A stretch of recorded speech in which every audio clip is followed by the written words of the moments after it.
Hello, Jean. This is John. I'm just straightening everything out. Let me just turn everything right. Let's see. Things seem to be a little bit loud. Hold on just a moment. Right? Let's see. You can hear me okay? Yes, I can. Okay. We've got a lot of listeners that are your fans. They and I have been following your career for so many years, and we know your music like the back of our hand. Oh, that is nice. But what we'd like to do is hear about your career from your perspective. We know what we've read. We know how your music sort of expresses you. But we'd like to hear from you. You were born in Chicago. No. No. No, I was raised in Chicago. I came to Chicago when I was about 6 years old, and was born in Mississippi, in the South, and comes from a large family. All this is in my DVD. I hope everybody gets it because it tells the whole story. Really, like you, I think. At least it was a great book, you might say, and I enjoyed doing it. But our family of 7 brothers and 2 sisters. And just a lot of love, just a lot of encouraging and nudging in sometimes it was sibling rivalries, but no less nudging. You know how the nudge goes to your brothers and sisters, you know. Absolutely. I've got a sister. I've got a lot of bruises from the nudging. Your brother, Ernie Terrell, the great prize fighter. Right. You joined his. Did he have his group formed and then you joined, or how did the heavyweights? He was the first to start the music. He started fooling around with the guitar. You might say he was still in high school, so when he started playing guitar. But he was, and then he was an amateur fighter also. So everything kind of came from that. Him playing around with the guitar and me singing with him, and he did some talent shows in school. So I thought Ernie was so much older than me, but I found out as we grew that we're not that far apart. But anyway, he formed a group. We taught my younger brother to play, and we had a show within a year's time. And I still was in high school, so was my younger brother. When Ernie had turned pro, and of course he was out of school and everything, and then between fights, he would just have book shows, and so we would work around in Chicago area.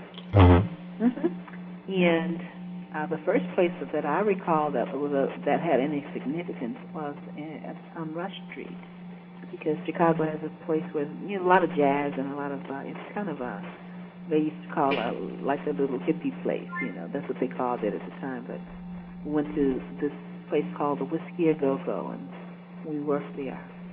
And it was quite something for me. And it was something that I always wanted to do, sing. Always. It was like I never knew how I was going to do it, but that was the beginning. Well, what was the year of the start of that group? That had to have been 60. I'm going to say 65. Oh, that early. 66. Yes.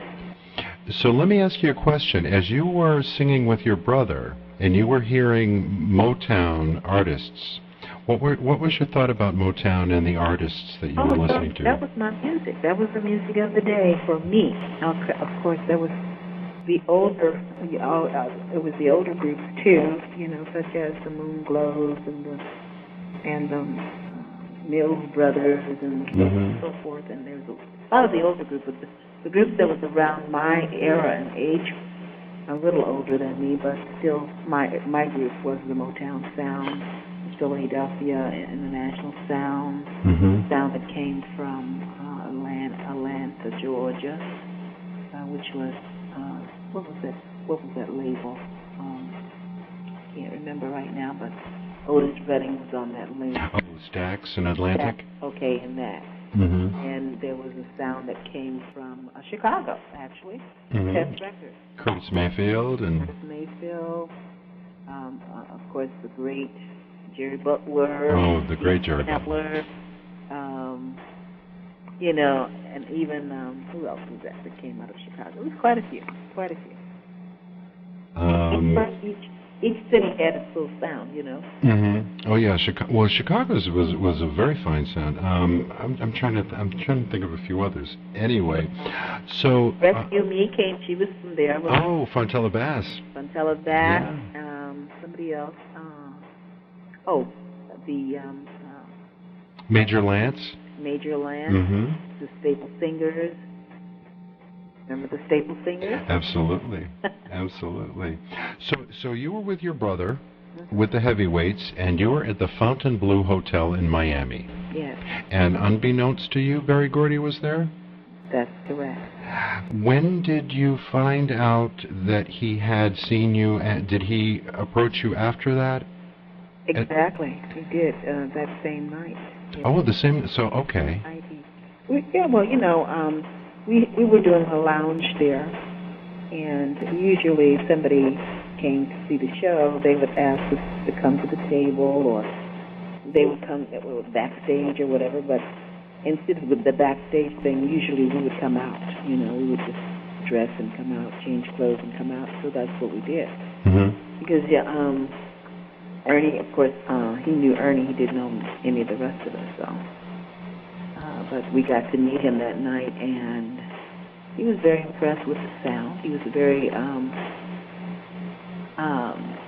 enthused to meet me because I was doing the Donna Ross songs, you know, like I said about that was the songs we did of that day. We did songs of that day. I did Rita Franklin, Donna Ross, Gladys Knight, you know, whatever songs was hit.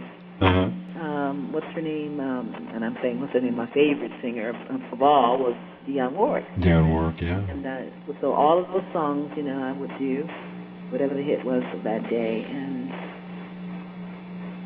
so we did some recordings too, but none of our songs ever, you know, became a hit. So what did he say to you? Did he say, Jean, I want to make you a star? No, he said Donna Ross is leaving the group. I said, what? No, because I love the Springs. And he said, yes. He says, do you think you could, you sound a lot like her. Would you like to take her place? You think you'd like to do something like that? He said that night. Isn't that something? And you said? I was floored. And when you woke up. You know up? what? I'm always cool with it because I was very cool with it because I didn't know whether he was kidding me or not. I couldn't put that together. I know, it's quite an astounding offer. Yeah, but he was serious, and I didn't really realize it, you know, that he was. Well, how long did it take you to agree to it? Not too long.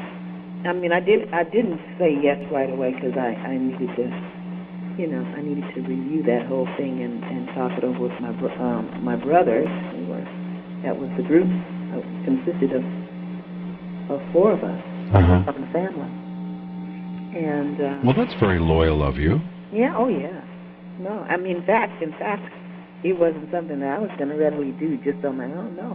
Well, good for you. Loyal sister. Yeah.